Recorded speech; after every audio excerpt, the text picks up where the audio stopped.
যদি কোনোদিন কাউকে মন থেকে ভালোবাসো, আর সে যদি কোনোদিন জানতে পারে তুমি তাকে খুব ভালোবাসো, সে দিনের পর থেকে ভালোবাসা কম, আঘাতটা বেশি পাবে।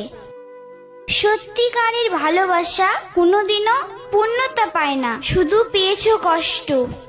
ভালোবাসা কিনতে পাওয়া যায় না, কিন্তু একটা পুরুষ দোকানদারও হতে পারে না, কারণ সে ভালোবাসা কখনো বিক্রি করতে পারে না। সে তার মাথার ঘাম পায়ে ফেলে সবটুকু সঞ্চয় দিয়ে তার ভালোবাসা কিনতে জানে, বিক্রি করতে নয়। এই যুগে আসল দোকানদার হলো এক নারী, যে টাকার বিনিময়ে স্নেহ, মমতা, ভালোবাসা, মন, প্রাণ সবকিছু কেজি দরে বিক্রি করতে পারে। সে হলো একমাত্র নারী, রাধে।